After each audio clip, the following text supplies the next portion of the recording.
your Bounce Back Summit experience? I actually quite enjoyed. I didn't know what to expect when I first signed up or when I first got the invitation to join the Bounce Back Summit, but I really enjoyed it.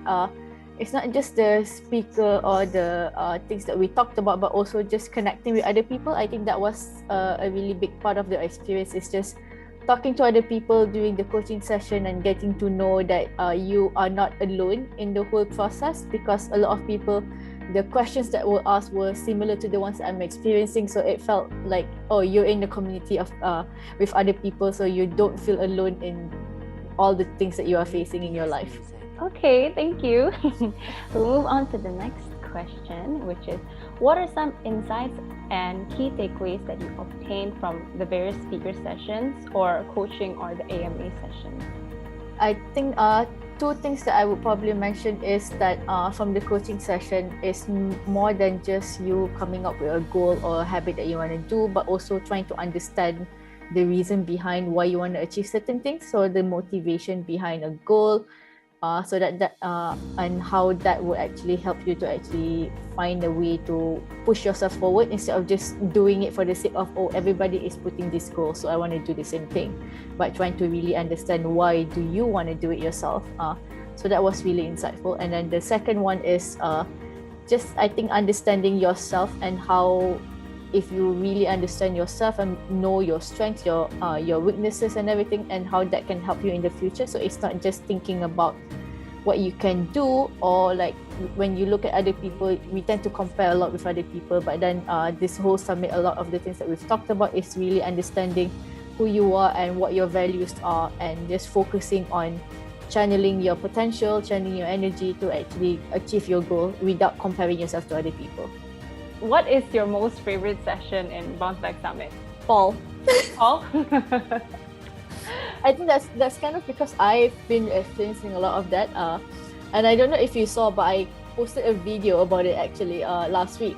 That was one of the things I was supposed to do this year, was record and release 2 videos on my YouTube channel. So I did talk about Impostor Syndrome on my recent vlog, and then I tagged Paul. And then Roshan saw it on my LinkedIn, and then he tagged the person who actually bought me the Bounce Back ticket summit. And then he was like, "Thank you, Paul, for sharing your imposter syndrome. Look at what Syaza is talking about right now. She's talking about imposter syndrome." And I'm just like, yeah, I really like that, because I think we all feel that, and it's just trying to really understand on how to like go over and not think about it too much. Because I texted Paul on LinkedIn as well, so he actually responded to my question with a video. So I actually like that he goes through the effort of like explaining things in a video. So I was like, okay, I'm gonna save that video and use it again whenever I feel the same way again in the future, so I can actually have that reminder in the back of my head, saying that this is what Paul says, remember this. That's great. I actually really feel like Paul is also one of my favorite ones, because I think it's also the way he talks and connects with people. Even though it's more in an online setting, you still feel that he is talking to you, and he answers all your questions really well and tries to do it to relate it to himself and to you, and gives like relevant examples. And I actually really, really enjoyed his sessions, and I was glad that he actually came about for, I think, 3 times. Yes. Yeah, he was so nice to actually propose like a few different timings for him to come and share more in the Bounce Back Summit. So I was also really, really grateful for him. He makes it more engaging, because the way he speaks, like you said, is very engaging. So I kind of like enjoy that a lot. Yeah, and I think he's also very cheerful. I know. And like friendly. Very cheerful and friendly. Bow ties and everything. So like, yeah, he is very cheerful, very friendly. And because he's super open, so I think that makes it a lot easier as well. Like I wasn't expecting him when I DM'd him on LinkedIn, I wasn't expecting him to like go through the trouble of like recording a video. So his video that he sent to me was like 5+ minutes, and I was not expecting him to like record a video, but it was like, oh, he's going through the efforts, and I really like him. Are there any things that you apply from what you've gained from the Bounce Back Summit?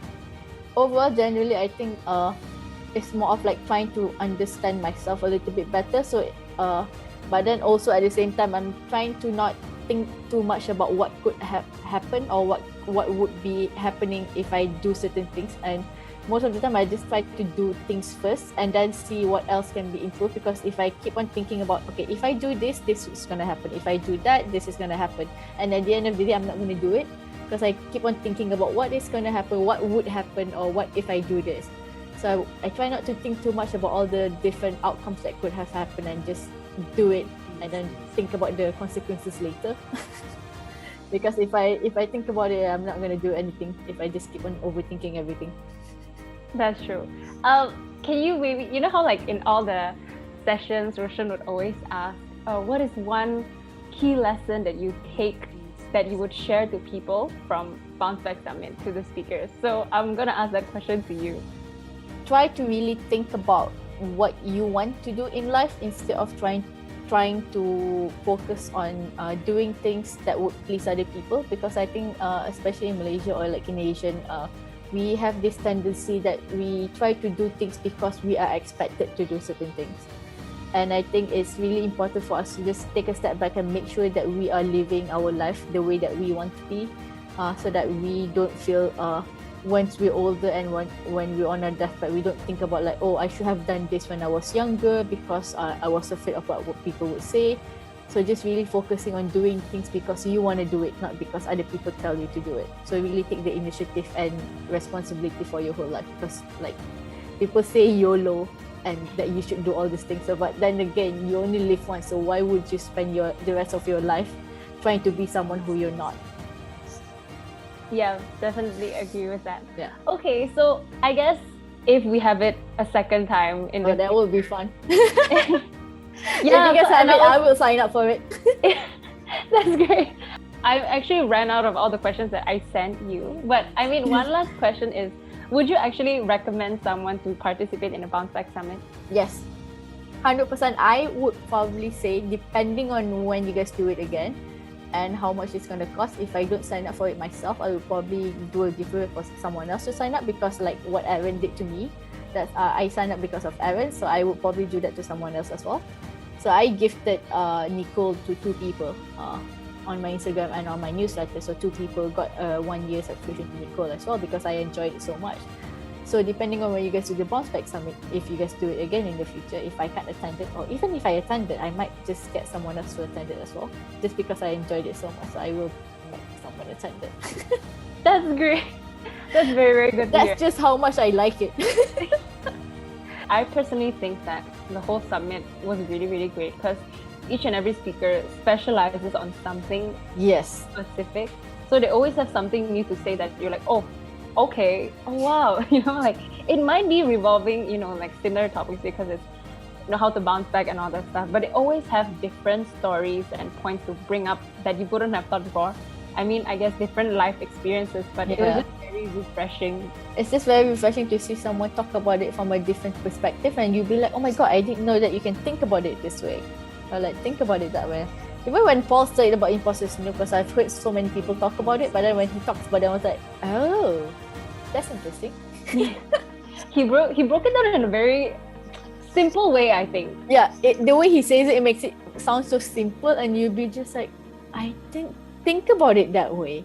That's so interesting. So I'm just like, I love it.